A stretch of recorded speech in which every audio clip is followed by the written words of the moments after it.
adobong puso ng saging na may beef, counting beef. Mag-aadobo ako guys ng puso ng saging.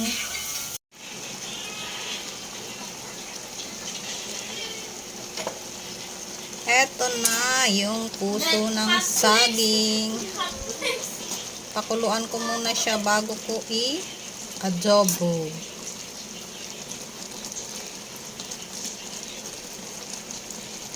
Takpan.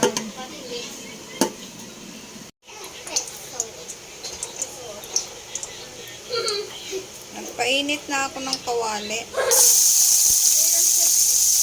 Pasensyahan nyo naman yung kawali ko is matanda na kasi yan.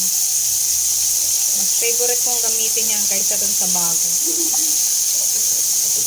Wala pala akong bawang. Kaya sibuyas lang.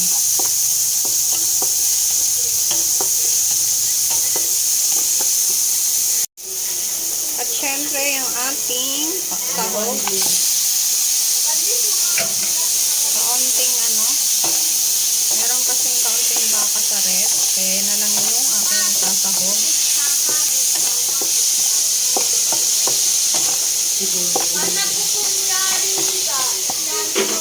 Nagpatok-patok na guys. At check na natin pumutok-putok na. Lagay na natin yung puso ng saging.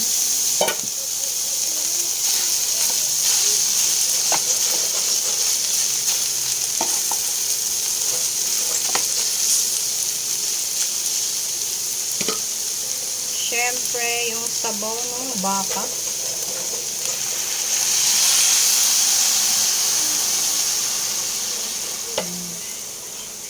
Tapos, add na tayo ng toyo. Mamaya na ako mag-add ng suka.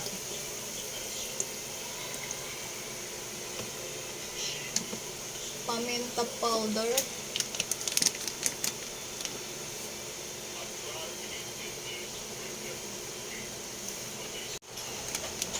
Magic sarap.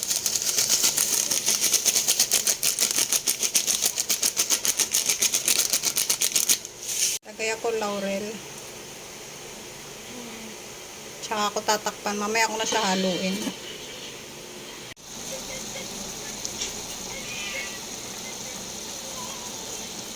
Naglagay pala ako guys ng nor. Ayan o. Halata naman. Hindi ko na bedyohan. Naglagay ako ng oyster. 2 pirasong sachet. Tapos ilalagay ko na yung sili para medyo maanghang. Para medyo maanghang yung ating adobo. Adobong puso ng saging. Syempre, halu-haluin.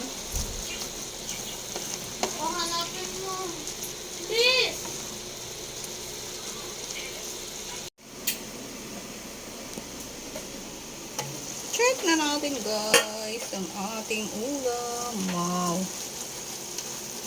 Diba? Meron na tayong jalamin, ulamin. Hanggang bukas na to guys. Ulamin. Yummy yummy. Patuyuin ko pa ng kaunti para mas yummy, yummy yummy. Ang daming sili. Tapos nilagyan ko pa ng chili, nor na chili seasoning. Medyo maanghang siya guys. Medyo may sipa ng kaunti. Patuyuin ka lang ng kaunti. Habang nagluluto ako ng adobong puso ng saging, brown out guys. Brown out. Nawalan kami ng kuryente. Then check na uli natin. Ayan.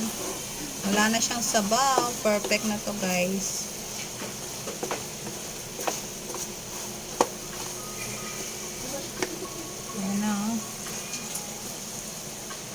Siyempre, patayin na natin ang apoy.